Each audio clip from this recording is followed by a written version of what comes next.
Today's episode is brought to you by Bush's Fresh Food Market. Calling all foodies, Bush's is hiring. Are you passionate about food, looking for growth, development, and excellent wages? Come grow with Bush's and apply online at bush's.com/join our team. That's Bush's, BUSCHS.com/join our team. From the Detroit Free Press, I'm Emma Stein with today's Free Press Voice Briefing. It's Monday, April 18th, 2022. Planned Parenthood is challenging the state's 1931 abortion ban with the goal of nixing the law ahead of a potential Supreme Court decision that could overturn Roe v. Wade.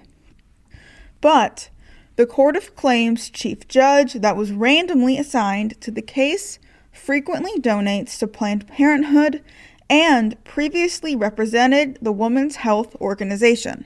The judge claims she can still be impartial. Planned Parenthood has already said it won't ask the judge to recuse herself, and Michigan Attorney General Dana Nessel, who is pro-choice, won't either. But the Michigan Republican Party says there's no way the judge can be fair. I'm Arpan Lobo. I'm a politics reporter with the Detroit Free Press.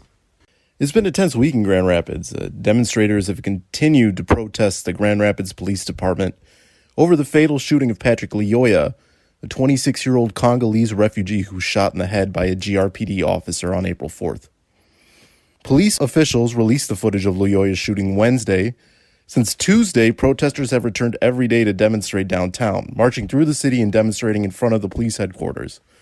Lyoya's shooting is a bit of a flashpoint what already was a tumultuous relationship between police in Grand Rapids and the communities they serve, particularly for people of color. In the past 5 years, there have been numerous incidents involving the police department which have sparked criticism for the way it interacts with people of color. In 2017, a Grand Rapids officer handcuffed an 11-year-old black girl as she cried. Officers were looking for her aunt, who ended up not being home at the time.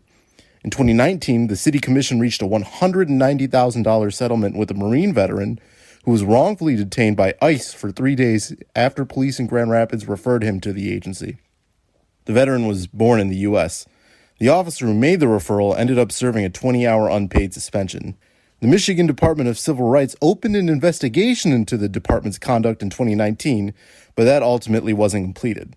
A department spokesperson said it's still currently investigating 29 individual complaints against the Grand Rapids Police Department.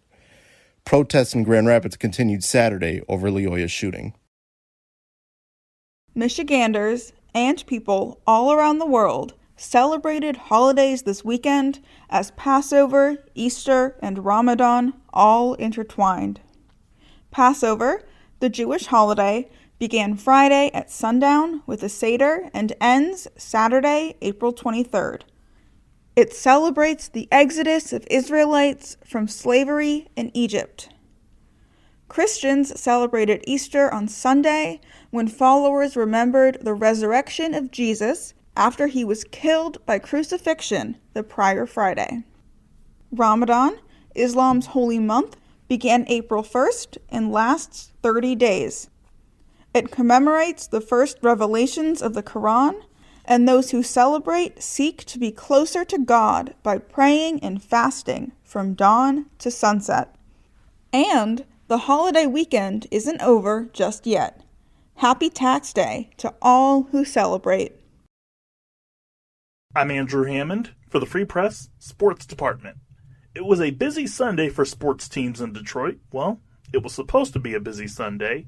The Tigers, Red Wings, and Panthers were supposed to be in action on Sunday afternoon, with one of them making a triumphant return to the Detroit sports scene, even if their games aren't going to be played in the Detroit area.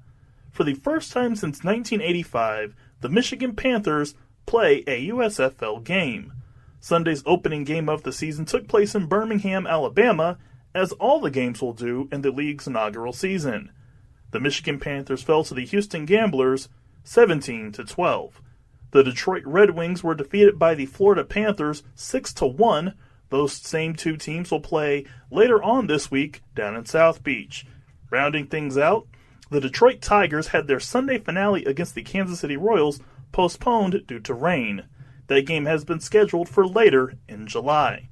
The Tigers are back in action on Tuesday when they welcome in the New York Yankees into Comerica Park. For more stories from the Detroit Free Press, be sure to check out freep.com. That's FREEP.com. I'll see you tomorrow.